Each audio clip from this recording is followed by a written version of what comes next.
በስመ አብ ወወልድ ወመንፈስ ቅዱስ አሐዱ አምላክ አሜን። ሰላም እግዚአብሔር ምሳኻትም ይኹን። ክቡራትን ህዝበ እግዚአብሔር እንኳዕ ናምና ጎይታና መድኃኒና ኢየሱስ ክርስቶስ ሕማማት ነሳውሰሉ ቅዱስ ዝኾነ ሰሙን ቅዱስ ዝኾነ ወቅቲ እግዚአብሔር አምላክ በሰላም ጥናን ሐልዮ ጽሕና ጽሕካቱም ክንብል ንፈቲ ሎሚ ሒዝና ለኩም ቀሪብና ዘለና መደብ አው ዙርያ ዕለት ሐሙስ ዝግበር ናይ ቤተ ክርስቲያን ስርዓት አምልኾ እንታይ ይመስል ኣብቲ መዓልትሱ ዝግበሩ ልፍጾም ስርዓት አምልኾታት ታይ ዓይነት ነገር መለክታዊ መልእኽቲ እንሂቧትም ንሕና ንህይወትና ክንወስዶም ዝግበኡና ነገራት እንታይ እዮም ዝብል ሕቶታት ንምድህሳስ ኢና ተረኺብና ዘለና ሎም ማንቲቶም ሕቶታት ዝምልሱልና ድማ መጋቢ ስርዓት ገብረ ሐዋርያ ግደይ ይበሃሉ ኣብ ቅዱስ ፍሬምናጦስ ኣባ ሰላማ ክሳቴራ መንፈሳዊ ኮሌጅ ናይ ነገር መለኮት መምህር እዮም ምሶም ንዘለውና ጻያነሒት ሕብርኹምና ክትከታተሉ ምስም እግዚአብሔር ንጽውዕ ክብረት ያህልና يغنيلنا مجاي سرعت لفتنا مجمرتا حتم وكناتي قلت حمص كنا خبرت لنا كمين أنا خرب في العدماء بيت كريستيان أو زعل زل تفصمو عبيت في الصامت هاتخه تايتا يميل بيت كريستيان تستمر مزحفكم اسمع آب وولد ومنفس قدوس أحد وأملاك أمين كبران እግዚአብሔር ስፈትወኩም እግዚአብሔር ትፈቱ ለእግዚአብሔር ቤተሰብ ለሐንድ ሐዲራትኩም ለሐንድ ወዒላትኩም ለሐንድ ቀኒኻትኩም አሜን ናይ ግዜ በዓል ዋና ዝኾነ ጎይታ ሰራዊት እግዚአብሔር አምላኽና ነዚ ሰዓት ስለዘብጽሕና ነዚ ወቅት ስለዘብጽሕና ስሙ ዝተመስገነ ይኹን እንኳዕውን ናፍቲ ናይ ድሕነትና ናይ መወዳእታ ፍጻሜ ዝረኸበሉ ሰሙነ ሕማማት በሰላም ኣብጽሕና እሞ ያው ከም ናይ እግዚአብሔር ቅዱስ ፈቃድ እቲ ናይ ሎማዓንቲ እንነጋገረሉ ዘለና ርእሲ ካፍቶም ሰሙነ ሕማማት ዝተፈጸሙ ታሪካዊ ፍጻሜታት ናይ ድሕነት ታሪካዊ ፍጻሜታት ሓደ ናይ ዝኾነ ናይ ዕለተ ሐሙስ ፍጻሜታት ኢና ክርኢ እሞ ትሕቶ ብሓፂሩ ክሪኦ ከለና ኣብዚ ዕለተ ሐሙስ ጎይታና መድኃኒትና ኢየሱስ ክርስቶስ እንታይ ዓይነት ናይ ነገረ ድሕነት ትምህርትታትን ፍጻሜታትን ይፈጽሙ ዝብል ሕቶ ብዋናነት ኣርባዕተ ነገራት ክነልዕል ንኽእል ኢና እቲ ናይ መጀመርያ እዚ መዓልቲ እዚ እነስታውሰሉ ጎይታና መድኃኒትና ኢየሱስ ክርስቶስ ንሱ ኣምላኽ እናሃለወ ንሱ ፈጣሪ እናሃለወ ንሱ መራሒ እናሃለወ ንሱ ኩሉ ነገርና እናሃለወ ናይ ደቀ መዛሙርቱ እግሪ ተጎንቢሱ ዝሓፀበሉ ናይ እግሪ ምሕፃብ መዓልቲ ዝተኸናወነሉ መዓልቲ እዩ ስለዚ እዚ ታሪክ እዚ ኣብ ዮሐንስ ወንጌል ምዕራፍ 13 ካብ ቁፅሪ 1 እስካብ 20 ተዘጊቡ ንረኽቦ ስለዚ እቲ ሓደ ካብቶም ኣብ ዕለት ሐሙስ ዝተፈጸሙ ሕፅበተ እግሪ ወይም ደሞ ናይ እግሪ ምሕፃብ ክንውን እየተኸናወኑ ካብዚ ክንውን እዚ ብዋናነት ታይና ንምሃር እንተልና ከም ተቀድም ኢልና ዝበልናዮ ጎይታና መድኃኒትና ኢየሱስ ክርስቶስ ንሕና ክነገልግሎና ተገብአና ንሱ ከገልግል ከም ዝመፀ ንምሃረሉ ታሪክ ንሱ አምላኽ ፈጣሪ ኩሉ ዝኽእል ኣብ ኩሉ ዝነብር ኩሉ ዝገብር እናሃለወ ግን ደሞ ናይ ባርያ መልክዕ ብምውሳድ ናይ ትሕትና ስራሕቱ ዝሰርሐሉ ታሪክ ኢና ንርኢ ማለት እዩ ጎይታና መድኃኒትና ኢየሱስ ክርስቶስ ቅድሚ ኣብ ዮሐንስ ወንጌል ምዕራፍ 13 እውን ኣብ ማቴዎስ ወንጌል ምዕራፍ 20 ከምኡውን ኣብ መርቆስ ወንጌል ምዕራፍ 10 ስለ ኣገልጋልነት ክናገር ከሎ ከምዚ ኢሉ ነይሩ ዓብይ ክኸውን ዝደሊ እንድሕር ሃልዩ ትሕት ይበል ንእሽተ ይኹን እንድሕር ደኣ መራሒ ክኸውን ዝደሊ እንድሕር ሃልዩ መገልገሊ ይኹን ዝብል ንባዕሉ እውን ወዲ ሰብ ከግልግል እምበር ክግልገል ኣይመፀን ኢሉ ተናጊር ነይሩ ማለት እዩ ስለዚ ኣብ ዮሐንስ ወንጌል ምዕራፍ ኣብዚ ሰሙን እዚ ኣብ ሰሙነ ሕማማት ደሞ ነዚ ጎይታና መድኃኒትና ኢየሱስ ክርስቶስ ብቃል ዝተናገሮ ብተግባር ዝገለጸሉ ታሪክ ኢና እንረክብ ማለት እዩ ስለዚ ጎይታና መድኃኒትና ኢየሱስ ክርስቶስ ተጎንቢሱ ተዓጢቑ ሕቁ ተዓጢቑ ናይ ደቀ መዛሙርቱ እግሪ ዝሓፀበሉ መዓልቲ እዩ ስለዚ ንሱ እውን እዚ ዝገበረሉ ዋና ምክንያት ክናገር ከሎ ከምዚ እዩ ኢሉ ጎይታ እምበኣር እዚ ዝገበረሉ ዋና ምክንያት ኣርኣያ ምሳሌ ንኣና ንምዃን ንሕና እውን ከምኡ ክንገብር ከም ዘለና ከምሕሮም ከሎ እዩ ነቶም ደቀ መዛሙርቱ ከምኡ ደሞ ሕዚ ደሞ ንኣና ንህዝበ ክርስቲያን ንውኡን ንኽተል ኩላትና እቲ ናቱ ኣሰር ተኸቲልና እቲ ናቱ ተግባር ተኸቲልና ከምኡ ክንገብር ከም ዘለና ዘምሃረሉ ትምህርቲ ኢና እንረክብ ማለት እዩ ንኣብነት ከምዚ ይብል ኣብ ቁፅሪ 12 ጀሚሩ ኣእጋሮም ምስ ሓፀቦም ድማ ክዳውንቱ ተኸዲኑ መሊሱ ምስኣቶም ተቐመጠ ምስ በለ ከምዚ ድማ በሎም እዚ ዝገበርኩልኩም እሲ ኣስተውዒልኩም ወዶ ኣለኹም ንስኻትኩም መምህርን ጎይታን ኢልኩም ትጽውዑኒ ከምኡ ስለ ዝኾንኩ ከዓ ጽቡቕ በልኩም እምበኣር ኣነ ጎይታኹምን መምህርኩምን እንተለኹ ኣእጋርኩም ካብ ሓፀብኩ ንስኻትኩም እውን ከምኡ ኣእጋር ብጾትኩም ክትሓጽቡ ይግባኣኩም እዩ ኢሉ ኣምሂርና ማለት እዩ ስለዚ ጎይታና መድሓኒትና ኢየሱስ ክርስቶስ ኣብ ዕለተ ሐሙስ ካብ ዝገበሮም ታሪካዊ ፍጻሜታት ንሕና ኣብ ክርስትና ውሽጢ ኣብ መንፈሳዊ ዓለም ክንነብር ከለና እንታይ ክንገብር ከም ዘለና ሸኽሚ ንዝኸበዶም ሰባት ሸኽሞም ክነቕልል ከም ዘለና ንዝተጸገሙ ሰባት ክንረድእ ከም ዘለና ጠቕላላ ሓገዝ ዘድልዮም ሰባት ልክዕ ከምቲ ኣብ ማርቆስ ወንጌል ምዕራፍ 10 ኣብ ሉቃስ ወንጌል ምዕራፍ 10 ዝተነገረ ከምቲ ሕያዋይ ሳምራዊ ኮይና ጠቕላላ ጸገም ዘለዎም ሰባት ሽግር ዘለዎም ሰባት ሽግሮም ክነንቃልል ከም ዘለና እና ክነግልግሎም ከም ዘለና ከግልግሉና ከይኮነስ ክነግልግሎም ከም ዘለና ዓብይ ትምህርቲ ዘምሃረሉ መዓልቲ እዩ ማለት እዩ ስለዚ እዚኡና ሓደ ታሪካዊ ዝኾነ ናይ ጎይታና ናይ መድሓኒትና ናይ ኢየሱስ ክርስቶስ ብፍጹም ትሕትና ዘርኤና ኣገልግሎቱ እንመሃረሉ መዓልቲ እዩ ዕለተ ሐሙስ ማለት እዩ እቲ ካልኣይ ኣብ ዕለተ ሐሙስ እነስታውሶ ብዋናነት ናይ ጎይታና ናይ መድሓኒትና ናይ ኢየሱስ ክርስቶስ ምስ ደቀ መዛሙርቱ ድራር ፋሲካ ዝበልዓሉ መዓልቲ ከም ዝኾነ እዩ ኢና እነስታውስ ማለት እዩ እዚ ታሪክ እዚ ኣብ ኩሎም ወንጌላውያን ኣብ 4 ወንጌላውያን ዝተዘገበ ታሪክ እዩ ንኣብነት ማቴዎስ ወንጌል ምዕራፍ 26 ካብ ቁጥሪ 17 እስካብ 25 እንረኽቦ ታሪክ እዩ ከምኡውን ኣብ ማርቆስ ወንጌል ምዕራፍ 14 ካብ ቁጥሪ 12 እስካብ 21 ከምኡውን ሉቃስ ወንጌል ምዕራፍ 22 ካብ ቁጥሪ 7 እስካብ 13 ከምኡውን ደጊሙ እንደገና ሉቃስ ካብ 21 እስካብ 23 ጽሒፍዎ ኣሎ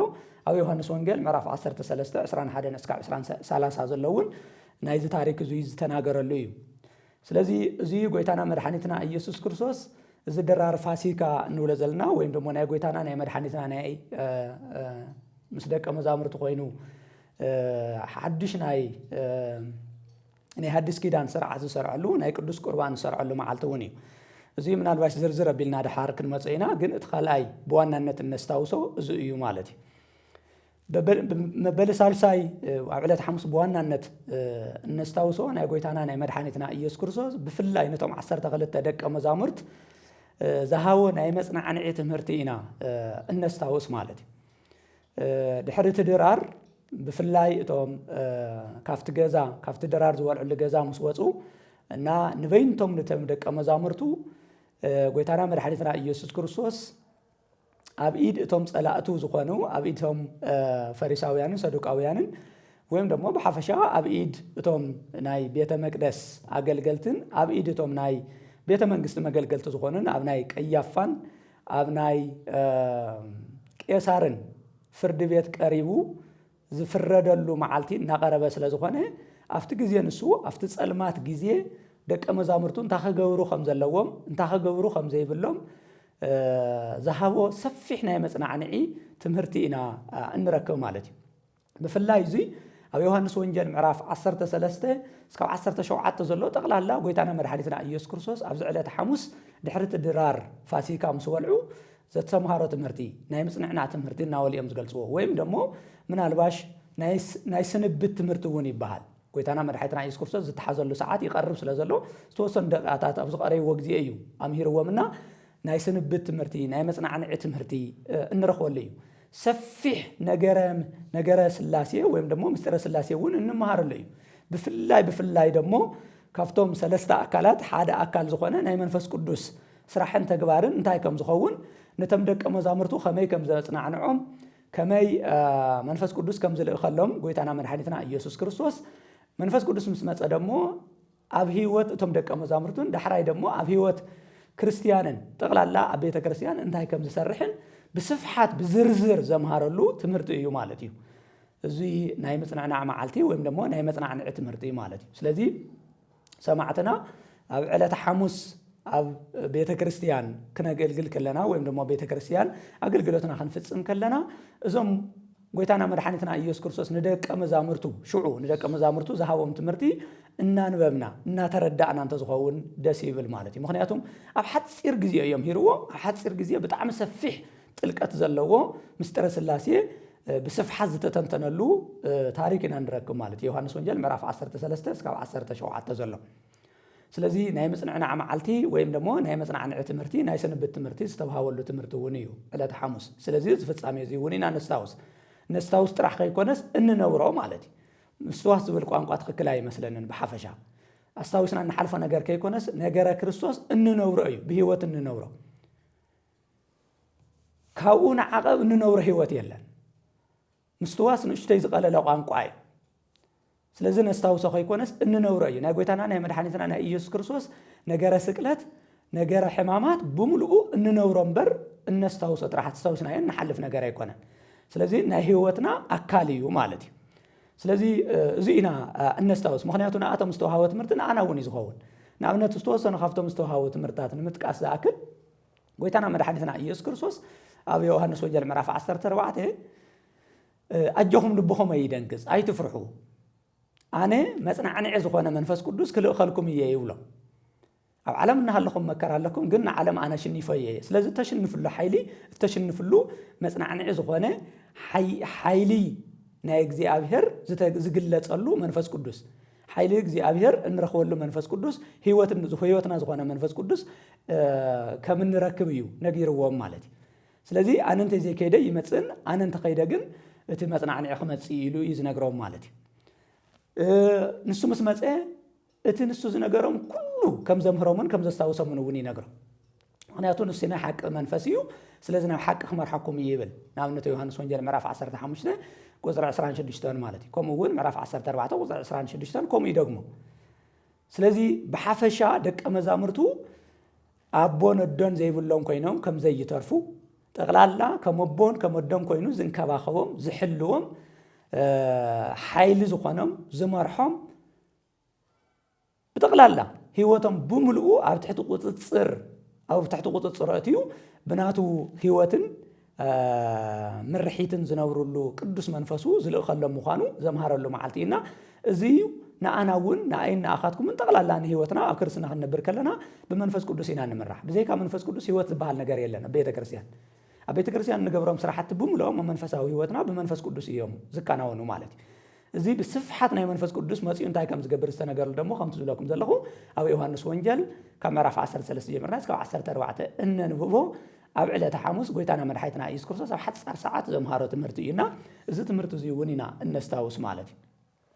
ምናልባሽ ብራብዓይ ደረጃ ምስ ትሕዚ ዝበልናዮ እውን ንእሽተይ ዝመሳሰል እዚ መዓልቲ እዚ ምንም እኳ ጎይታና መድኃኒትና ህይወቱ ብምልኡ ብጸሎት ዝግለጽ እንተኾነ ብዋናነት ግን ብስፍሓት ብፍላይ ደሞ ንኣና ዝተመደበልና ቦታ ክብሪ እንታይ ከም ዝኾነ ብስፍሓት ናብ ኣቦኡ ጸልዩ ንኣና ዝኸውን ዝግበር ነገር ኩሉ ዝሃበና መዓልቲ እውን ዕለተ ሐሙስ እዩ። ብጣዕሚ ሰፋሕቲ ዝኾኑ ጸሎት ዘካየደሎም ክፍልታት ኣለዎ ኣብ ዕለተ ሐሙስ። እቲ ሓደ ሕዚ እውን ዓንቶ ዝገልጾ ዝነበርኩ ኣካል ናይቲ መጽናዕንዒ ዝኾነ ኣብ ዮሐንስ ወንጌል ምዕራፍ 17 እንረኽቦ ጸሎት እዩ። እዚ ሰፊሕ ጸሎት እዩ። ጎይታና መድኃኒትና ኢየሱስ ክርስቶስ ናብ እግዚኣብሔር ኣቦኡ ጸልዩ ንሕና ኣብኡ ክንነብር ከምቲ ንሱ ኣብ ኣቦኡ ዘሎ እሞ ኣቦኡ እውን ምስኡ ዘሎ ንሕና እውን ኣብኡ ክንነብር ሓደ ክንከውን ምስኡ ዝጸለየ ጸሎት እዩ። ንኣብነት ዮሐንስ ወንጌል ምዕራፍ 17 ቁፅሪ 23 እና 24 ክነንብብ ከለና እዙ ንረክብ። ስለዚ ጠቕላላ ስለ ባዕሉ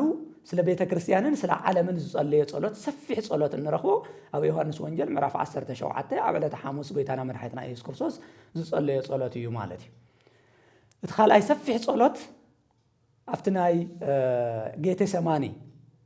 ዝጸለየ ጸሎት እዩ። እቶም ደቀ መዛሙርቱ ደኺሞም በቲ ምናልባሽ በቲ ዝመጽእ ዘሎ መከራ እውን ጽዕንዕን ኢልዎም ንሳቶም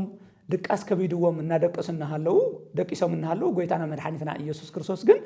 ኣብ ጌቴሰማኒ ዝበሃል ናይ ኣትክልቲ ስፍራ ኣትዩ ሰፊሕ ጸሎት ናይ ጸሎት ዝጸለየ ጸሎት ኢና ንረክብ ማለት እዩ እዚ ኣብ ማቴዎስ ወንጌል ምዕራፍ 26 ካብ 36 እስከ 46 ከምኡ እውን ኣብ ማርቆስ ወንጌል ምዕራፍ 14 ካብ ቁጥሪ 32 እስከ 42 እንረኽቦ ጸሎት ማለት እዩ ስለዚ እዚ ኣብ ጌቴሰማኒ ዝጸለየ ጸሎት እዩ ኣብ መወዳእታ ኣፍታ ዝተሓዘላ ሰዓት ዝጸለየ ጸሎት ማለት እዩ ስለዚ ካብቶም ጸሎታትና ኣብነት በዋናነት እነስታውሶ ጎይታና መድኃኒትና ኢየሱስ ክርስቶስ ናይ ኣቡኡ ናይ እግዚአብሔር ኣብ ትእዛዝ ክፍጽም ከም ዝመጸ ወላ እኳ ናይ ሞት መስቀል ከቢድ እንተኾነ ብጣዕሚ ጽኑዕ እንተኾነ ብጣዕሚ መሪር እንተኾነ ግን ልዕሊ ናይ ኣቡኡ ፈቃድ ከም ዘይኮነ ዝገለጸሉ ጸሎት ኢና ንረክብ ማለት እዩ ናብነት ከምዚ ኢሉ ይጸልዩ ኣቦይ እዛ ጽዋዕ ካባይ ትሕለፍ ነገር ግን ናተይ ፈቃድ ከይኮነስ ናትካ ፈቃድ ይኹን ኢሉ ጸልዩ ማለት እዩ ስለዚ እዛ ጽዋዕ ዝተባሃለት እታ ኣብ ቅድሚ ዝኒሃ ናይ ዕለተ ዓርቢ ኣብ መስቀል ተሰቂሉ ዝሞተ ሞት እዩ ዝናገር ዘሎ ማለት እዩ እዚ ናይ መስቀል መከራ እዩ ዝናገር ዘሎ ስለዚ እንታይ እዩ ዘሎ እዚ መከራ ከቢድ መከራ እዩ እዚ ስቃያት ብጣዕሚ ከቢድ ስቃ እዩ እዚ ናይ መስቀል ሞት መሪር ሞት እዩ ምክንያቱም ያው እናተነገረነት እዩ ምክንያቱም እዚ ናይ መስቀል ሞት ኣብ ዝተፈላለዩ መጽሓፍ ቅዱስ ክፍሊ ኣብዚ መስቀል እዚ ዝመውት ሰብ ብጣዕሚ ናይ ዓለምና ቁጥሪ ሓደ ገበነኛ ዝተባሃለ ርጉም ዝተባሃለ ንኣብነት ኣብ ገላትያ ምዕራፍ 3 ቁጥሪ 13 ክርእ ከለና ጎይታና መድኃኒትና ኢየሱስ ክርስቶስ እቲ ኣብ ዕንፀይቲ ዝተረገመ እዩ ዝብል ናይ መርገም ውጽኢት ዝኾነ እቲ ንሕና ብሰንኪ ውድቀት ናይ ወዲ ሰብ ኣብ ዘፍጥረት ምዕራፍ 3 እንረኽቦ ማለት እዩ ብሰንኪ ናይ ወዲ ሰብ ውድቀት ዝመጸ ፍርዲ ናይ መስቀል ሞት ንሱ ከም ዝተሸከመልና ንሱ መርገምና ተሸኪሙ ንኣና በረከት ህይወት ከም ዝኾነና ይናገር ከምኡውን ንኣብነት ኣብ ካልኣይ ቆሮንቶስ ምዕራፍ 5 ቁጥሪ 21 ከነብብ ከለና ንሕና ኣብ ቅድሚ እግዚአብሔር ጽድቅ ክንከውንሲ ንኡ ኃጢአት ገበሮ ይብል ስለዚ እዚ ኃጢአተኛታት ዝተረገሙ ሰባት ገበን ዝፈጸሙ ሰባት ብጣዕሚ ቁጥሪ ሓደ ናይ ዓለምና ክፉኣት ገበነኛታት ዝተባሃሉ ሰባት ዝስቀሉሉ ዝነበሩ መስቀል መከራ እንድሕር ደኣ ናትካ ፈቃዲ ኮይኑ ኣነ ናይትካ ፈቃድ ክፍጽም ስለ ዝመጻኹ ኣብቲ ናይ መስቀል ሞት ወጽየ ክስቀል እየ ክመውት እየ ስለዚ ናትካ ፈቃድ ይኹን ናተይ ፈቃደ ይኹን ኢሉ ዝጸለየ ጸሎት ኢና ንረክብ ማለት እዩ ስለዚ ዕለተ ሐሙስ ብዋናነት ናይ ጸሎት መዓልቲ እቲ ዋና ናይ ጎይታና ናይ መድኃኒትና ናይ ኢየሱስ ክርስቶስ ንሕና ኣብ መንግስቲ ኣምላኽ ከመይ ከም ንነብር ዝጸለየ ጸሎትን እቲ ነዙይ ዘብቅዕና ናይ መስቀል ሞት ከመይ ከም ዝኾነን ዘርአይናሉ ጸሎት ኢና ንርኢና ምናልባሽ ናይ ዕለተ ሐሙስ ብዋናነት ናይ ዕለተ ሐሙስ ፍጻሜታት በዞም 4 ነገራት እዚኣቶም ጠቕሊልካ ምርኣይ ይከኣል ይኸውን ማለት እዩ እቲ ሓደ ጎይታና መድኃኒትና ኢየሱስ ክርስቶስ ናይ ትሕትና ስራሕ ወይም ደግሞ ናይ ትሕትና መግለጽ ዝኾነ ናይ ደቀ መዛሙርቱ እግሪ ዝሓጸበሉ ታሪክ እንረኽበሉ ንሕና ካብዚ ብዋናነት ንሕና እውን ተገልገልቲ ከይኮናስ መገልገልቲ እንኾነሉ እግዚአብሔር ይመስገን ንኣናስ እግርና እናሓጸበ ዘገልግል ጎይታ እዩ ዘለና ካብዚ ኩሉ ዓለም ክመሃር ኣለዎ ብፍላይ መራሕቲ ክመሃር ኣለዎ ኩሉ መራሕ እንድዩ ካብ ህይወትና ጀሚርና ኩላትና መራሕቲ ኢና ስለዚ ሕድሕድ መራሒ እዚ ካብዚ ክመሃሮ ዝግባእ ነገር ኣሎ ማለት እዩ ስለዚ እቲ ሓደ እግረ ኣርዳኢሁ ዝሓጸበሉ ወይም ደግሞ ናይ ደቀ መዛሙርቱ እግሪ ዝሓጸበሉ ያው እቲ ታሪክ ሰፊሕ እዩ ከይነስፍሕ ኢልና ኢና ሕፀር ኣቢልና ገሊጽናዮ ስለዚ እዚ ኢና ነሳውስ ተኻሊእ እቲ ናይ ፋሲካ በጊዕ ዝተሓረደሉን ናይ ድራር ፋሲካ ጎይታና መድኃኒትና ኢየሱስ ክርስቶስ ምስ ደቀ መዛሙርቱ ዝበልዐሉን ብሳልሳይ ደረጃ ከምቲ ዝበልክዎ እቲ ሰፊሕ ናይ መንፈስ ቅዱስ ከመይ መጽዮ ቤተክርስትያን እንታይ ከም ዝሰርሕ ናይ መጽናዕንዒ ትምህርቲ ዝሃበሉን ብመወዳእታ ደግሞ ናይ ጸሎት መዕፀዊ ናይ ጸሎት ዝገበረሉን ታሪካዊ ፍጻሜታት ኢና ብዋናነት እነስታውስ ማለት እዩ ዕለተ ሐሙስ ሰለማ መምህር ካብቶም ኣብዚ ዕለት ዝተፈጸሙ ዓበይቲ ፍጻሜታት ንኣብነት ናይ እግሪ ምሕፃብ እውን ኣሎ ድራር ፋሲካ እውን ኣሎ ናይ መጽናዕንዒ ትምህርቲ እውን ኣሎ ናይ ጸሎት ትምህርቲ እውን ኣሎ እሞ ካብ ኣርባዕቲኦም ኣብቲ ሓደ ትኩረትና ጌርና ክነዋግዕ እሞ ኣብዚ ዕለት እዚ ዝተዋሃበ ዓብዪ ናይ ቤተክርስትያን ምስጢር ኣሎ ቅዱስ ቁርባን እሞ ብዛዕባ ኣብ ልዕሊ ቅዱስ ቁርባን ኣመናውነት ዝለዓሉ ሕቶታት እኒኦም እሞ እቲ ብዕለት ሐሙስ ዝተዋሃበ ناقويتانا نمنحنا يسوع كريستوس بيتكسيانو بمعلتي خمس وقت التقروى أمان أودي ويس مثالي إيو ما ذكرتاي شي ياوتي ناقويتانا مدحنيتنا يسوع كريستوس على تحمس ناي حدث كيدان مجلس زخانة ويم دمو ناي تحدث كيدان بتقال الله هيوت زخانة ناقويتانا ناي مدحنيتنا ناي يسوع كريستوس كور دمون قدوس سجون زهابلو مستير أفتي متحف قدوس بعضه بقلص خمسة نجارة زي سجايو إنكم بلعو زي دمائيو إنكم ستايو إلو سجاين دمين إلو سلزي قويتانا مرحانتنا يسوع كريستوس أو زي أماناوي سجو أماناوي دمويو هيونا مالتي مخنياتهم سجونا نبعلو خنفلي نخيل دمنا نبعلو خنفلي نخيل مخنياتو زي سجايو زي دمائيو إلو ينجرنا مالتي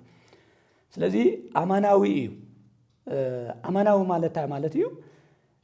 قويتانا مرحانتنا يسوع كريستوس دحري سجاويو دحري السب مخانو أماننتو من مفعل لا يلا نعمت أبعلة عربي زنورو سجون دمون أتي أو قويتانا مرحانتنا يسوع كريستوس كاب إننا كاب قدست دنجل مريم كاب سجا كاب نفسي زتوهادو سجون دموني سلزي زيك واحد كله دمو اتناي ملكوت بحري ناي تسبيت بحري كوينيو اتناي تسبيت بحري دمو ناي ملكوت بحري كوينيو تم بوتاتنا انتي اهو لسجا كون لملكوت وانتي اهو لملكوت كون لسجا يمزولو سلزي دحر قويتانا مدحانيتنا يسوع كريستوس توحدو ازي اماناو سغويو ازي مثالياو سغويو نولال يالن قويتانا مدحانيتنا يسوع كريستوس فتصوم املاح فتصوم سبيو دحر توحدو مالتي سلازي ازي بعلة حموس ذهابنا قدوس سجون كور دمون اماناوي ناقويتانا ناي مدحانيتنا يسوع كريستوس قدوس سجون كور دمون يو مالتي سلازي نزو يقويتانا مدحانيتنا يسوع كريستوس بصفيحو ابي يوحنس وانجيل معراف شدشتون طغلالا كاب معراف 16 جميرنا بفلاي كنا ندو كلنا سلاناي قدوس سجون كور دمون زنغرنا مالتي مخنياتو او تايلو قويتانا مدحانيتنا يسوع كريستوس سغاي زي بلع دمي زي سته نايزل عالم هيوت يولون مسايون كنبري يغلن مسايون مخفلت يولون كباي زكفلو ነገር يولون ኢሉ ተናገሩ እዩ ማለት ስለዚህ ሽዑዝ ነወሩ ደቀ መዛሙርቱ ያው ኩላትና ከምናስተውሰው ዮሐንስ ወንጌል በዘይካቶም ክስተው ማሐሰብ ተከተለ ደቀ መዛሙርቱ ሁሉም በዝም ትምህርቱ ዘይውን ተሰናኺሎም ካው ከም ዝኸዱ ጎይታና መድኃኒትና ኢየሱስ ክርስቶስ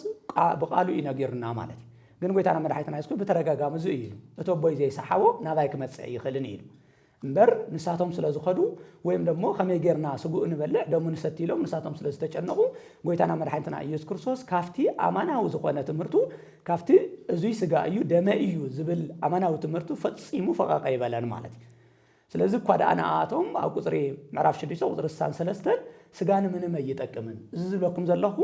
ሐቅን መንፈስን ይሉ ህይወት ከም ዝኾነ እቲ ዝነግሮም ዘሎ ህይወት ከም ዝኾነ ይነገርዎ ማለት ምክንያቱ ጎይታና መድኃኒትና ኢየሱስ ክርስቶስ هيوتي في يوحنس وانجيل معراف 1 ቁጥር 4 አነ ህይወት እየ ወይም ደግሞ ህይወት ምሳየላ እታ ህይወት ደግሞ ናይ ሰብ ብርሃን እያ ይብል ኣብ ዮሐንስ ወንጌል ምዕራፍ 10 ቁጥር 10 አነ ህይወት ክህብ ጥራህ ከይኮንኩስ ህይወት ክበዝሐሎም እየ መጽየ ይብል ማለት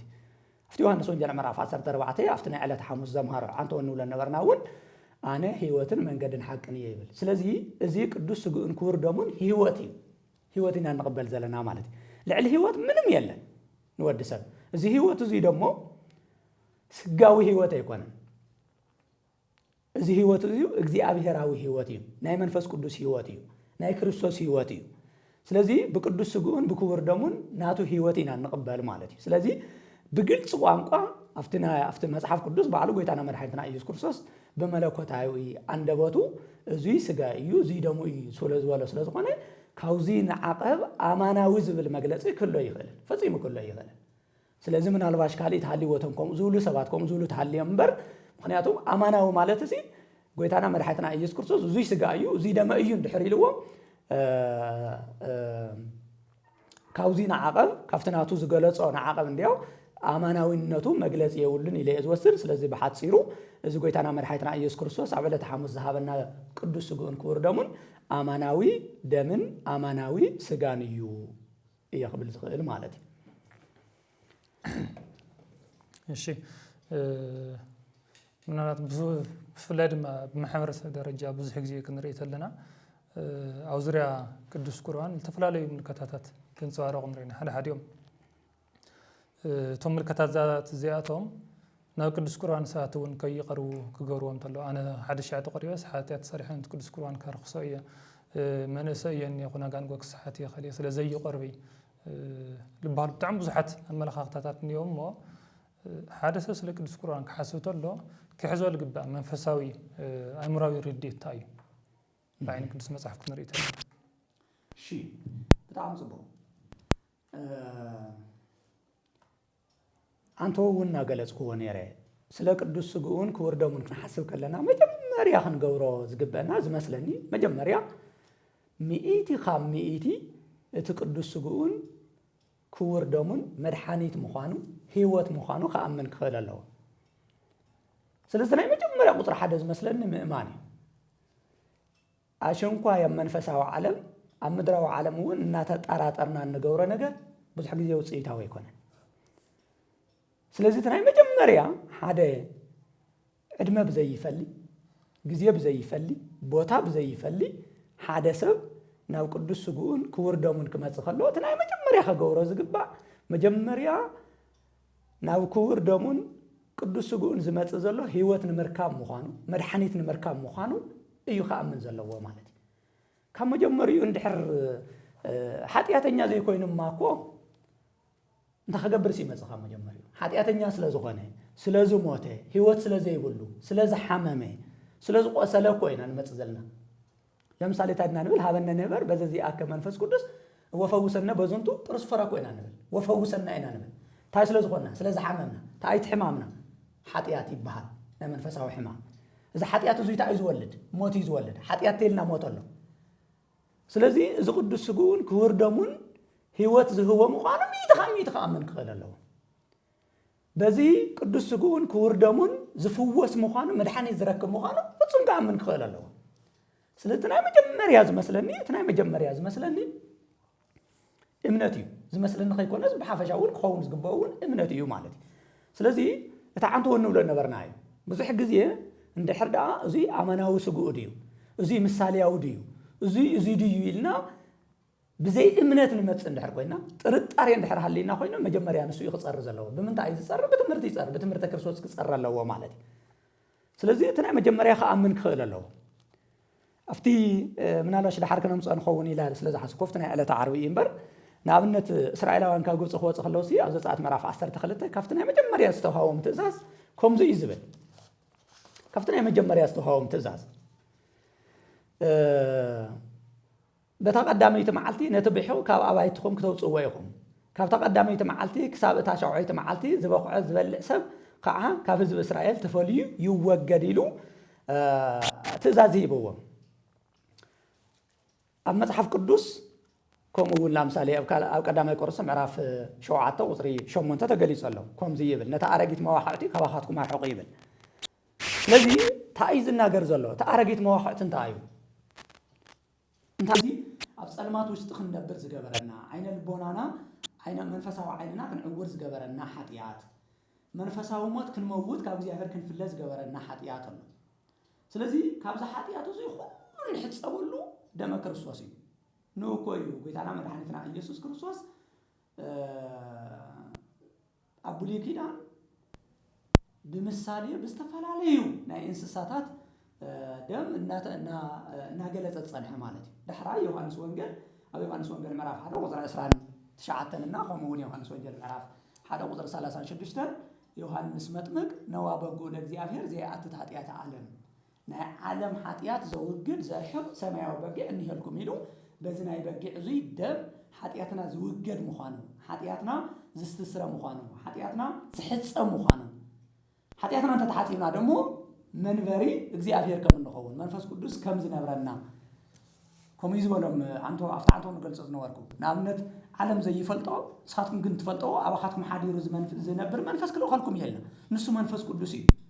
منفس قدس أبانا حدر أبانا خنبر تقولين دمو مجمريا بتدم كرسوس كان حتى ساكن كلا لنا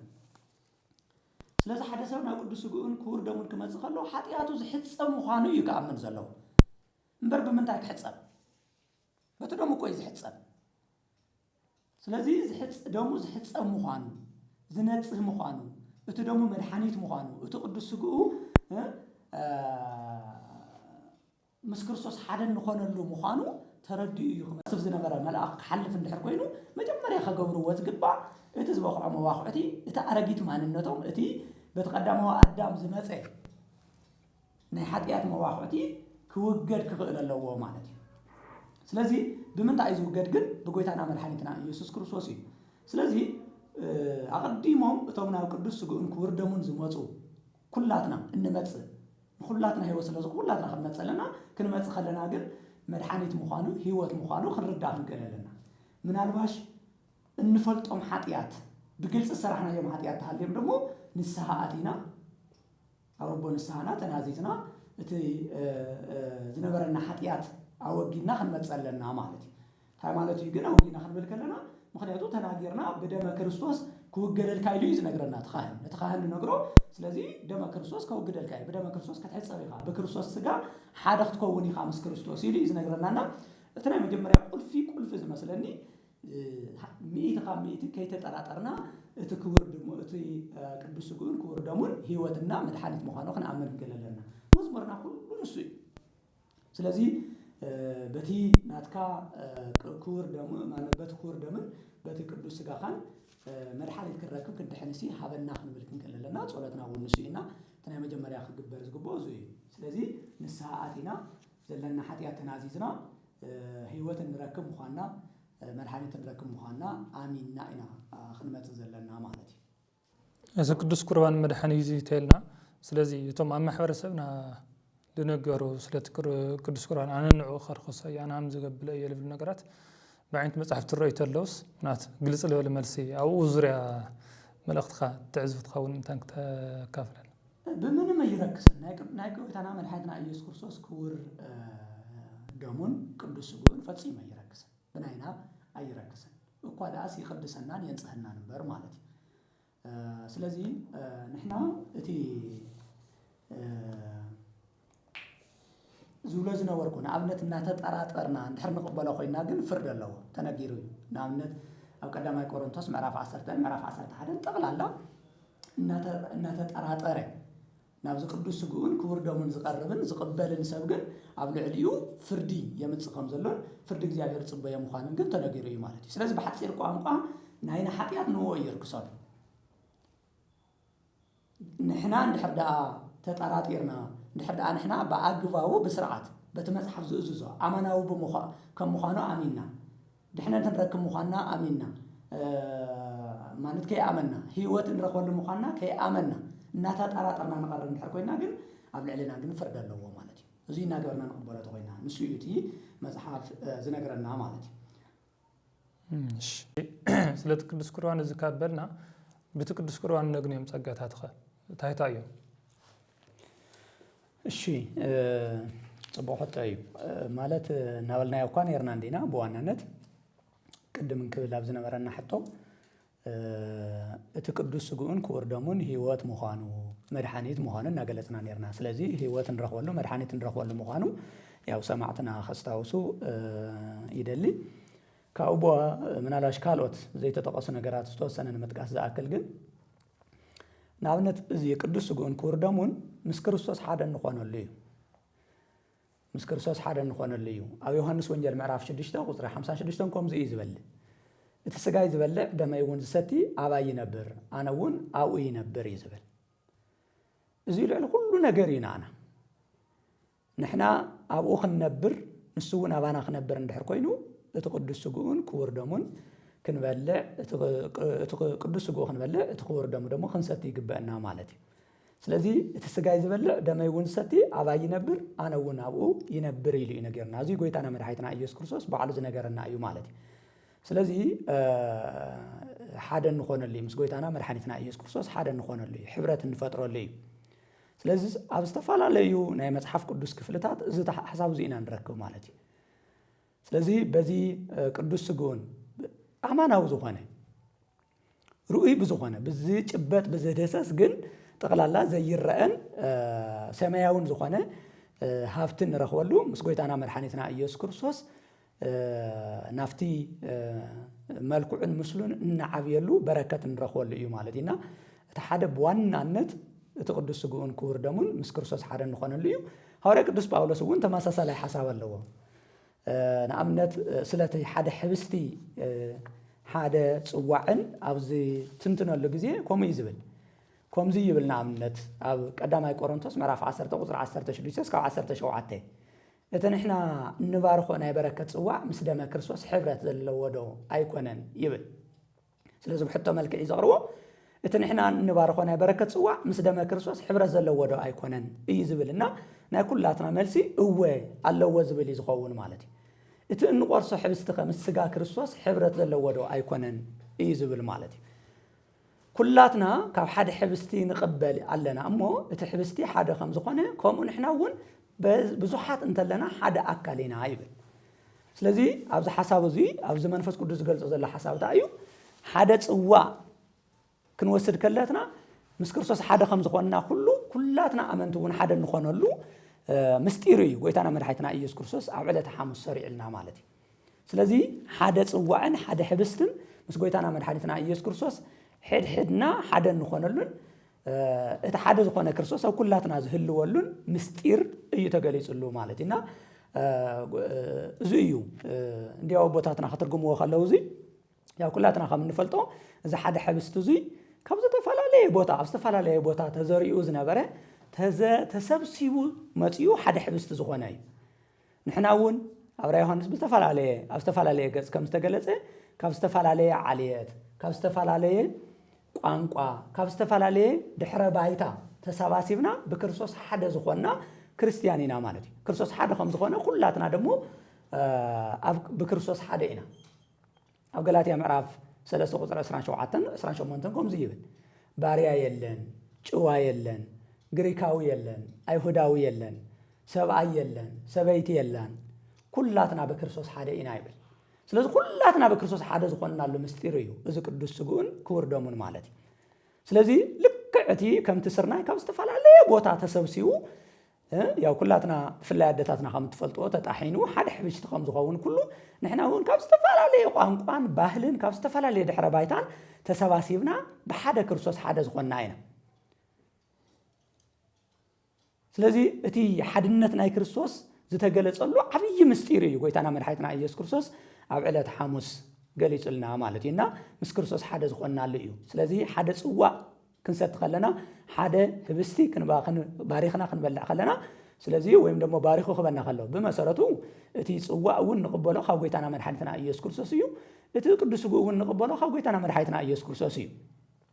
እቲ ካህን ናይ ጎይታና ናይ መድሓኒትና ናይ ኢየሱስ ክርስቶስ ኢድ ኣፍ ኮይኑ እዩ ዘገልግል ከምኡ እዩ ዝብል ኣብቲ ዜማ ወእግዚኦ በከመ አሚሃ ዘንተ ህብስተ ባርክ ወፈትት ወወሃብ እዩ ዝብል ስለዚ መዓዝ ዘስታውስ ዘሎ ተመልከቱ ናይታ ዕለተ ሐሙስ ዝገበራ እዩ ዘስታውስ ዘሎ ትኻል ወእግዚኦ በከመ አሚሃ ከምታ ዕለተ ሐሙስ ዝገበርካያ ከምታ ሸዓ መዓልቲ ባሪኽካ ቆሪስካ ነቶም ደቀ መዛሙርትካ ዝሃብካዮም ለማዓንቲ ደሞ ከማ ሃቦም እዩ ዝብል ሃበና እዩ ዝብል ዘሎ ነቲ ካህኑ እውን ንባዕሉ ሓዊሱ ማለት እዩ ስለዚ ወእግዚኦ በከመ አሚሃ ዘንተ ህብስተ ዘንተ ጽዋ ባርክ ወፈትት ወወሃብ ነቲ ስጉኡ ባርክ ወቀድስ ወመጡ ነቲ ቅዱስ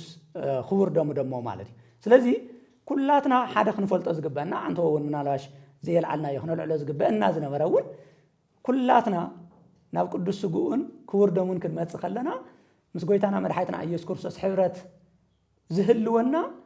እቲ እምነትና በዚ መልክዕ እውን ክግለጽ ከሎ እዩ እቲ ንቕበሎ ዘለና ክቡር ቅዱስ ስጉኡ ካብ ጎይታና ካብ መድሓኒትና ካብ ኢየሱስ ክርስቶስ ልክ ከምታ ናይ ዕለተ ሐሙስ እንቕበሎ ዘለና ምዃንና ክንፈልጥ ከለና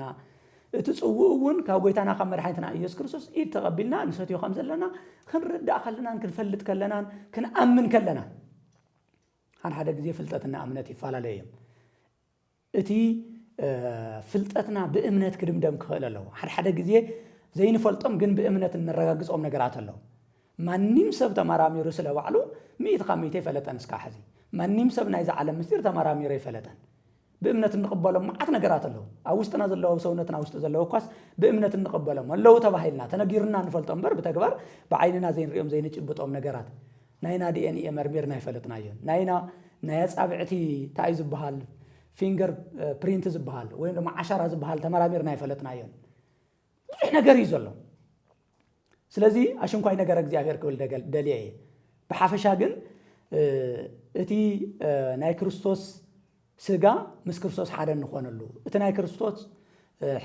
ጽዋ ወይም ደሞ ደም ምስ ክርስቶስ ሓደ እንኾነሉ እዚ ደሞ ካብ ባዕሉ ካብ ጎይታና መድኃኒትና ኢየሱስ ክርስቶስ እንቅበሎ ምዃንና ኢና እንረዳእ ማለት ስለዚ እቲ ሓደ ዓብይ በረከት ምስ እግዚአብሔር ሓደ እንኾነሉ እዩ እቲ አንተ ወን ገልጻ ዝነበርና ዕለተ ሐሙስ ጸለያ ጸሎት ወን ሰያታዋና ምስጢራ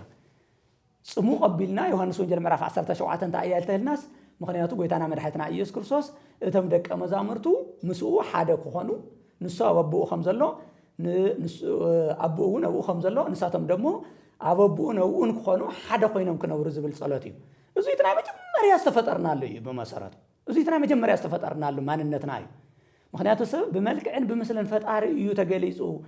ተፈጢሩ ክበሃል ከሎ ታይ ማለት እዩ ወዲ ሰብሲ መጀመርያ ናይ እግዚአብሔር መግለጽ ኮይኑ እዩ ተፈጢሩ እግዚአብሔር በሰብ ክግለጽ በአንደበት ወዲ ሰብ ንሱ አምላኽ ምዃኑ ክምስክር ወዲ ሰብ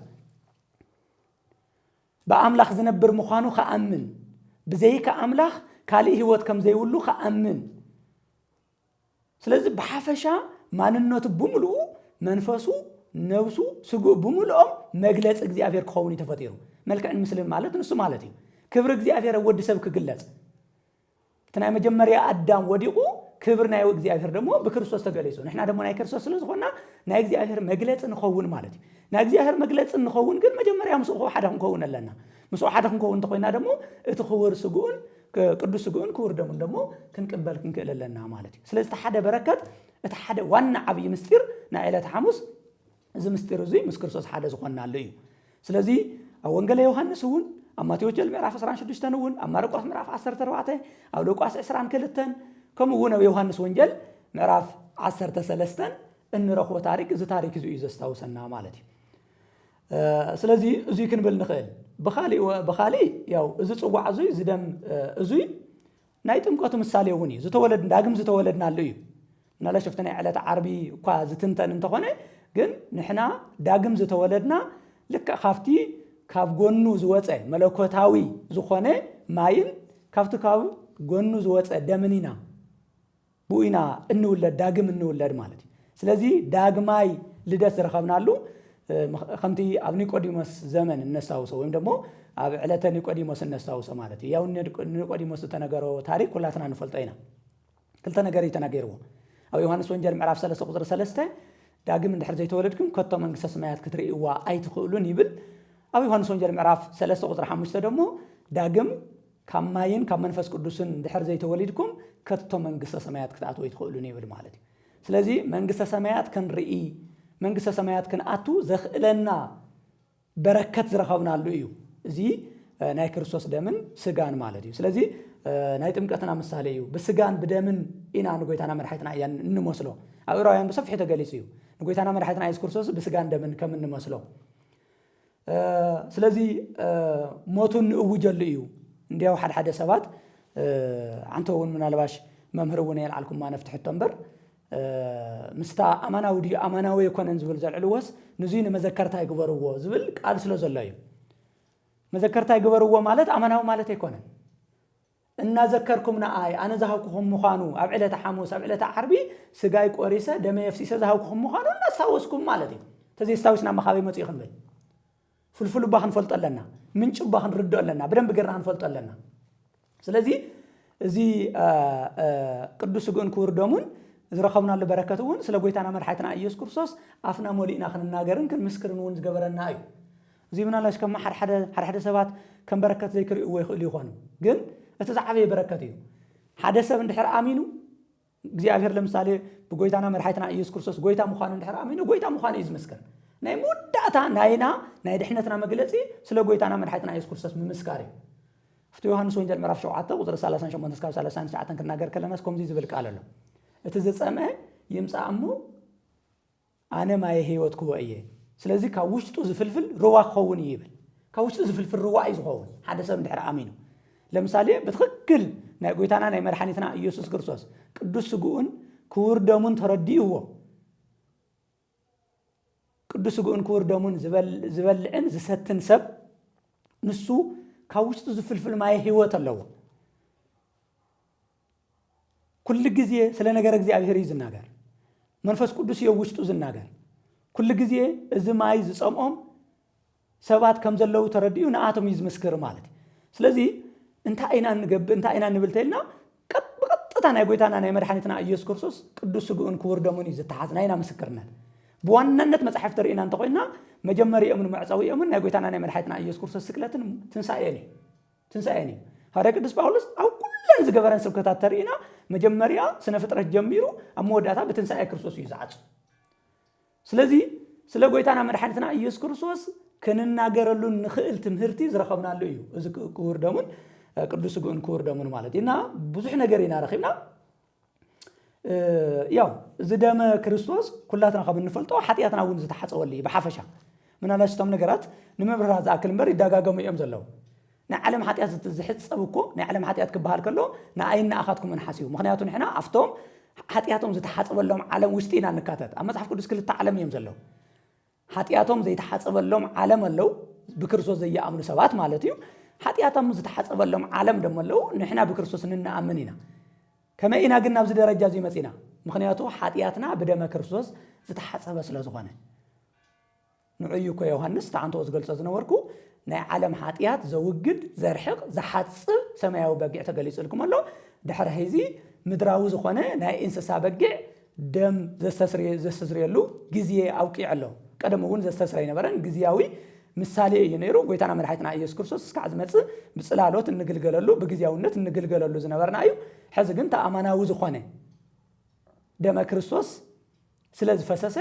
ዓለም ሓጢያት ዝሕጸወሉ እዩና ናተይናትኩምን ሓጢያትና ዝተሓጸበሉ እውን እዚ ናይ ክርስቶስ ደም እዩ ማለት ስለዚ ካብ ሓጢያትና ዝተሓጸብናሉ እዩ ማለት እዩ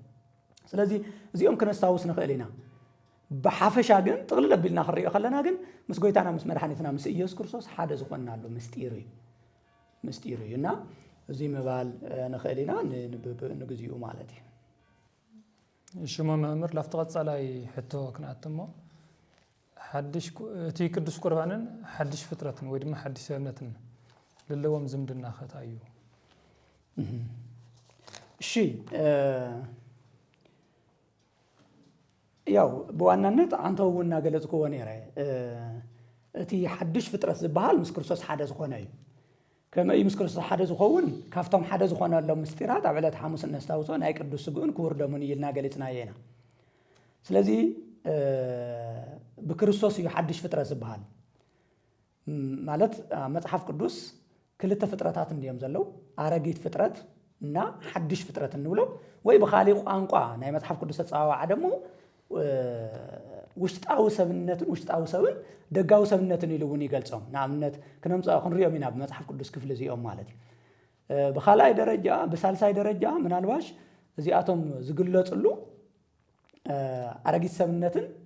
ሓድሽ ሰብን ሓድሽ ፍጥረትን ኣረጊት ፍጥረትን ውሽጣዊ ሰብን ደጋዊ ሰብን እናበለ እዩ መጽሐፍ ቅዱስ ይገልጸልና ማለት እዩ ስለዚ ሕድሕዶም ነናይ ባዕሎም ዝኾነ ናይ ትውልድ ሓረግ ይምዘዘሎም ማለት እዩ እቲ ኣረጊት ሰብነት ዝበሃል ዘሎ ወይም ኣረጊት ፍጥረት ተባሂሉ ዝተገለጸ ወይም ውጫዊ ሰብነት ተባሂሉ ዝተገለጸ በቲ ቀዳማዊ ኣዳም በቲ ዝወደቀ ኣዳም በቲ ዝሞተ ኣዳም ማንነት ዝመጸ ዝገልጽ እዩ ማለት እዩ ንኣብነት ኣብ ኤፌሶን ምዕራፍ 2 ቁጽሪ 1 እስካብ 3 ክነንብብ ከለና ቅድሚ ክርስቶስ ወይም ደግሞ ቅድሚ ዳግም ምውላዶም ቅድሚ ክርስቲያን ምዃኖም ቅድሚ ብክርስቶስ ምእማኖም ኣብ ኤፌሶን ከተማ ዝነበሩ ክርስቲያን በበደልኩምን በኃጢአትኩምን ምክንያት ሙታን ነበርኩም ይብል መንፈስ ቅዱስ በሐዋርያ ቅዱስ ጳውሎስ አቢሉ ኣብ ኤፌሶን ምዕራፍ 2 ቁጽሪ 1 እስካብ 3 ክነንብቦ ከለና ማለት ሐዋርያ ቅዱስ ጳውሎስ ክጽሕፍ ከሎ ንባዕሉ ሓዊሱ ነቶም እስራኤላውያን እውን ንሕና እውን ኣብ ትሕቲ ቁጣዕ እግዚኣብሔር ነበርና ይብል ኣብ ትሕቲ ፍርዲ እግዚኣብሔር ነበርና ናይ ሞት ፍርዲ ተፈሪድዎ ነይሩ ማለት ስለዚ ኩሉ ዓለም ካብ ዘፍጥረት ምዕራፍ 3 ጀሚሩ ምክንያቱ ካብታ እግዚኣብሔር ኣምላኽ እታ ጽቡቕን ሕማቕን እተፈልጥኦም ኣብ ዝበላዕኻላ ግዜ ክትመውት ኢኻ ካብ ዝበለላ ግዜ ጀሚሩ እና ኣዳም ካብ ዝበልዐላ መዓልቲ ጀሚሩ ኩሉ ኣብ ትሕቲ ሓጢኣት ኣብ ትሕቲ ቁጣዕ እግዚኣብሔር ኣብ ትሕቲ ፍርዲ እግዚኣብሔር ኣብ ትሕቲ መርገም እግዚኣብሔር ወይም ደሞ ኣብ ትሕቲ ሕጊ ኣብ ትሕቲ ናይ ባርነት ናይ ዲያብሎስ ባርነት ኣብ ሲኦል እዩ ዝማቕቕ ነይሩ ማለት እዩ እዙይ ብቋንቋ መጽሓፍ ቅዱስ እቲ ኣረጊት ሰብነት እቲ ኣረጊት ፍጥረት እቲ ውጫዊ ሰብነት እናበለ ይገልጾ ማለት እዩ ንኣብነት ከምዚ ይብል ሐዋርያ ቅዱስ ጳውሎስ ኣብ ካልኣይ ቆሮንቶስ ምዕራፍ 4 ቁጽሪ 16 ክነንብብ ከለና ምንም እኳ እቲ ደጋዊ ሰውነትና በብግዚኡ እንተበለየ እንተኣረገ ንኣብነት ብዙሕ ሰብ ለምሳሌ እርጋን ይፈርሕ ስብየት ይፈርሕ ብዙሓት ነገራት ኣለዉ ዝፈርሕ መብዝምድር ሕማም ይፈርሕ ስቃይ ይፈርሕ ምን ይፈርሕ እዙይ ናይቲ ኣረጊት ማንነት ወይም ደሞ ናይቲ ደጋዊ ሰውነት ዝብሎ ዘሎ ሕዚ መግለጽታት እዮም ማለት እዩ ስለዚ ከምዚ ይብል ምንም እኳ እቲ ደጋዊ ሰውነትና በብግዚኡ እንተበለየ በብግዚኡ እንተኣረገ በብግዚኡ እንተበስበሰ ማለት እዩ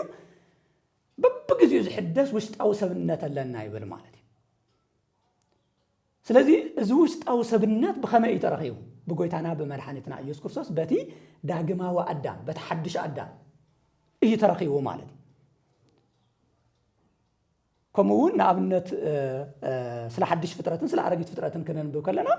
ኣብ ካልኣይ ቆሮንቶስ ምዕራፍ 5 ቁጽሪ 17 ከምዚ ይብል እንድሕር ደኣ ብክርስቶስ ሃሊኹም ሓድሽ ፍጥረት ኢኹም እታ ኣረጊት ሓሊፉ እዩ ይብል ማለት እዩ ስለዚ ብኸመይ እዩ እዚ ሰብ ካፍቲ ኣረጊት ሰብነት ካፍቲ ኣረጊት ፍጥረት ካፍቲ ደጋዊ ሰብነት ናፍቲ ሓድሽ ኣዳም ናፍቲ ሓድሽ ፍጥረት ናፍቲ ሓድሽ ፍጥረት ይብል ንኣብነት በኹሪ ፍጥረት እዩ ይብል ቆላሲስ ምዕራፍ 1 ቁጽሪ 15 ክነንብብ ከለና ንምሳሌ ንክርስቶስ ክገልጾ ከሎ ኣብ ኤፌሶን ምዕራፍ 4 ቁጽሪ 24 ክነንብብ ከለና እውን ምናልባሽ እዚኣ እንዲያው ተዘንባ ቃል ብቃል ደስ ይብለኒ ምክንያቱ ከመይ ገይሩ እዩ ናብቲ ሓድሽ ሰውነት ተሸጋጊርና ዝብል ከምዚ እዩ ዝብል ሐዋርያ ቅዱስ ጳውሎስ ተመልከቱ ኣብ ሐዋርያ ቅዱስ ጳውሎስ መልእኽቲ ናብ ኤፌሶን ከተማ ናብ ዝነበሩ ሰባት ኣብ ጽሓፎ መልእኽቱ ኣብ ምዕራፍ ካብ 22 ጀሚሮ ተዘንቦ ተመልከቱ ምክንያቱ እዙይ እቲ ዓብዪ ምስጢር ሕዚ ጎይታና መድሓኒትና ኢየሱስ ክርስቶስ ኣብ መስቀል ወፂኡ ዝገበረልና እዩ ነቲ ቀደም ትነብሩሉ ዝነበርኩም ብክፉእ ትምኒት ዝተባላሸወ ኣረጊት ሰብነትኩም ቀንጡጡ ይብል ኣረጊት ሰብነትኩም ኣረጊት ሰብነት እናበልና ነርና ካበይ ዝወረስናዮ እዚ ኣረጊት ሰብነት ካፍቲ ቀዳማዊ ኣዳም ዝወረስናዮ ኣረጊት ሰብነት እንታይ ክንገብሮ ኣለና መንፈስ ቅዱስ ታይ እዩ ዘሎ ቀንጡጥዎ ይብለና ኣሎ ቀንጡጥዎ ሕዚ ክንቅንጠጥ ደሊና ከይኮናስ ድሕሪኡ ካሊእ ክንለብስ ስለ ዘለናዮ ካብኡ ቁጽሪ 23 ብመንፈስ ኣእምሮኹም ተሓደሱ ይብል ኤፌሶን ምዕራፍ 4 ቁጽሪ 22 እስካብ 24 ነንብብ ዘለኹ ብመንፈስ ኣእምሮኹም ተሓደሱ ምስ በለ ቁጽሪ 24 ከምዚ ይብል ነቲ በኣርአያ እግዚኣብሔር ብጽድቅን ብቅድስናን ዝተፈጠረ ሓድሽ ሰብ ከዓ ልበስዎ ይብል ክብሪ ንቃል ይኹን ክብሪ ንኣምላኽ ይኹን ነቲ ተመልከቱ ነቲ ብጽድቅን ብቅድስናን ዝተፈጠረ ሓድሽ ሰብ ከዓ ልበስዎ ብጽድቅን ብቅድስናን ዝተፈጠረ ሓድሽ ሰብ መን እዩ ጎይታና መድሓኒትና ኢየሱስ ክርስቶስ ከመይ እዩ ንሱ ነብኡ ነታ ናይ መስቀል ሞት እኳ ብምእዛዝ ኣብ መስቀል ወፂኡ ብዝሰርሖ ስለዚ ከመይ ጌርና ኢና ንኣብነት እቲ ኣረጊት ሰብነትና እንቕንጥጥ ብኣእምሮና ከመይ ጌርና ኢና ንሕደሽ ከመይ ጌርና ኢና ነዚ ብጽድቅን ብቅድስናን ዝተፈጠረ ሓድሽ ሰብ ከዓ እንለብሶሞ ሓድሽ ፍጥረት እንኸውን ከመይ ጌርና ኢና ሓድሽ ኣዳም እንኸውን ከመይ ጌርና ኢና ኣብቲ ዳግማዊ ኣዳም ዝኾነ ክርስቶስ ሕብረት ዝህልወና ዝብል አንተውና ገለጽክዎ ነይረ እቲ ሓደ መንገዱ ብቅዱስ ስጉኡን ብክቡር ደሙን ኢልና ኢና ብኻልኣይ ደረጃ ደሞ ምናልባሽ ከይቅድም ኢለ እምበር ሐዋርያ ቅዱስ ጳውሎስ ኣብ ገላትያ ምዕራፍ 2 ቁጽሪ 22 ገሊጽዎ 20 ቀሊጽዎ ከምዚ ይብል ሐዋርያ ቅዱስ ጳውሎስ ኣነ ምስ ክርስቶስ ተሰቒለ እየ ሕዚ ኣነ ይኮንኩን ዝነብር ዘለኹ ንሱ እዩ ባይ ዝነብር ዘሎ ይብል ስለዚ በኢና ንቕንጥጦ ከመይና ንቕንጥጦ ምስ ክርስቶስ ክንስቀል ኣለና ምስ ክርስቶስ እቲ ናይ ክርስቶስ ስቅለት ናይ ኩላትና ስቅለት እዩ እታ አረጊት ማንነትና እቲ በብግዚኡ ዝበልን ንብሎ ዘለና በብግሪኡ ዝአርግ ንብሎ ዘለና ማንነትና ነቲ ዝሕደስ ከርክብ ክኽእል ኣለዎ ስለዚ ሐዋርያ ቅዱስ ጳውሎስ ከምዚ እዩ ዝብል እንድሕር ደኣ ብክርስቶስ ሃሊኹም እዩ ዝብል ኣብ ካልኣይ ቆሮንቶስ ምዕራፍ 5 ቁጥሪ 17 ሕዚ እውን ኩላትና ሕቶ ክኸውን ዝግብኦ ንሕና ኣብ ክርስቶስ ኣለና ዶ እዩ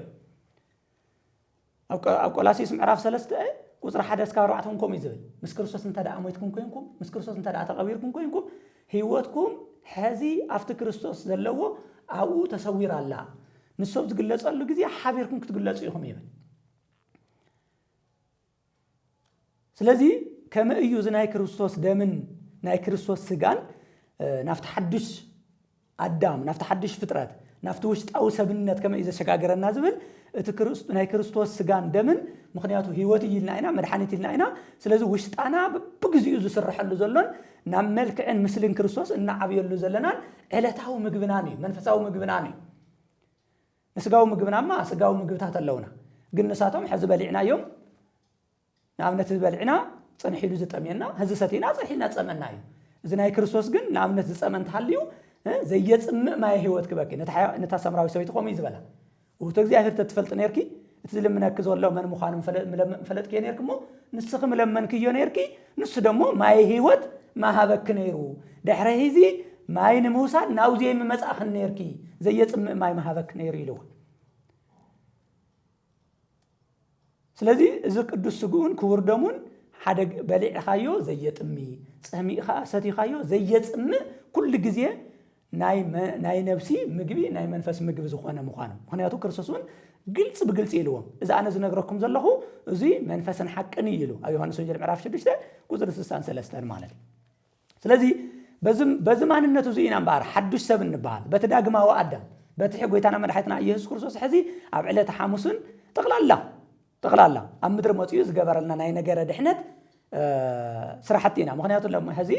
ምክንያቱ ምስ ግዜና ክንከይድ ስለ ዘለና ናይ ዕለተ ሓሙስ ንርኢ ስለ ዘለና ኢና ጥራሕ እንሽገር ዘለና እምበር ጎይታና መድሓኒትና ኢየሱስ ክርስቶስ ካብ ልደቱ ጀሚሩ ጠቕላላ ዝገበሮም ስራሕቲ ብምልኦም ንድሕነትና ንሂወትና እዩ ገይርዎም ስለዚ ምግብና እኳ ስጋዊ ምግብና ብዝተፈላለየ መልክዑ ጌርና ከም እንምገበ ኩሉ ናይ ጎይታና ናይ መድሓኒትና ኢየሱስ ክርስቶስ ዝገበሮም ስራሕቲ ብምልኦም እውን ንኣና ንምግበ ነብስን ንምግበ መንፈስን ንምግበ ስጋን ዝኾኑ ምዃኖም ክንርዳእ ክንክእል ኣለና ካብኣቶም ሓደ እቲ ቅዱስ ስጉኡን ክቡር ደሙን ምስ ተሓድሽ ፍጥረትና ዘለዎ ርክብ ምና በዚ ዝገለጽና እዩ ስለዚ እንድሕር ደኣ ቅዱስ ስጉኡን ክቡር ደሙን እንድሕር ወሲድና ኮይና ሓድሽ ፍጥረት ኢና ንኸውን ሓድሽ ሰውነት ኣለና ኣብ ውሽጥና ዓቢኢና ዘለና በብግዚኡ ክርስቲያን ይኣርግ ይመውት ከይከሎስ ናብ ህይወት እዩ ዝኸይድ ዘሎ ጉዕዝኡ ካብ ናይ ልምዓንቲ ፅባሕ ዕሩ ዝሓሸ እዩ ከምቲ ሐዋርያ ቅዱስ ጳውሎስ ዝገለጾ እንድሕር ደኣ ብትክክል ከምቲ ሐዋርያ ቅዱስ ጳውሎስ ምስ ክርስቶስ ተሰቂሉ ሕዚ ንሱ ከይኮነስ ክርስቶስ ዝነብር ዘሎ ኩሉ ሰብ ከምኡ እንድሕር ዝነብር ኮይኑ ሐዋርያ ቅዱስ ጳውሎስ ከምዚ ኢሉ ህይወት ማለትና ክርስቶስ እዩ ሙማት ደሞ ረብሓ እዩ ኢሉ ሙማት ረብሓ እዩ ስለዚ ክርስቲያን ናብ ሙማት ኣይኮነን ዝኸይድ ዘሎ ናብ ረብሓ ዘለዎ ነገር እዩ ዝጓዓዝ ዘሎ ጉዕዝኡ ናብ ሞት እዩ ናብ ናይ ክርስቶስ ህይወት ማለት እዩ ናብ ሞት ክብል ከለኹ ናብ ናይ ምስ ክርስቶስ ሞይቱ ምስ ክርስቶስ ህያው ዝኾነሉ ህይወት እዩ ወይም ብሓፈሻ ናይ ዓርቢ ስቕለትን ናይ ትንሳኤ ታሪክን እዩ ዘለዎ ሓደ ሰብ ማለት እዩ ስለዚ ኩሉ ግዜ ኣብ ቅድመይና ህይወት እዩ ዘሎ ኣብ ቅድመይና ሓጎስ እዩ ዘሎ ኣብ ቅድመይና ኩሉ ግዜ ፍቅርና ደስታ እዩ ዘሎ ማለት እዩ ንክርስቲያን እዚ ናይ ተሓድሽ ሰብ ማንነት መግለፂ እዩ እዚ ደሞ ምስ ክርስቶስ ተሃሊና ዝኸውን እዩ ከመይ ኢና ምስ ክርስቶስ እንኸውን ደሞ ከምቲ ብግልጽ እስካ ሕዚ ብዝርዝር እናገለጽናዮ ዝመጻና በቲ ቅዱስ ስጉኡን ክቡር ደሙን ኢና ንኸውን ማለት ስለዚ ቅዱስ ስጉኡን ክቡር ደሙን እዚኦም ኩሎም ዝተተሓዘ ኢና በዚ መልክዕ እዚ ክሪኦ ንኽእል ኢና ናይ ክልቲኦም ምትሓዝ ማለት እዩ እቲ ናይ መወዳእታ ሕቶ ክነልዕል እሞ ክንዛዝም መደብና እውን ብዛዕባ ቅዱስ ቁርባን ኢና እናዋግዕ ዘለና እሞ ናብቲ ቅዱስ ቁርባን ሓደ ሰብ ቅድሚ ምቕራቡ ኣብ ውሽጢ ክሕዞ ዝግባእ ኣእምሮን መንፈሳውን ርድኢት ዓንተ እውን ላርአና ነርና እቶም ደረኽቦም ፀጋታት እውን እቲ ሓድሽ ሰብነትን ወይ ድማ ሓድሽ ፍጥረትን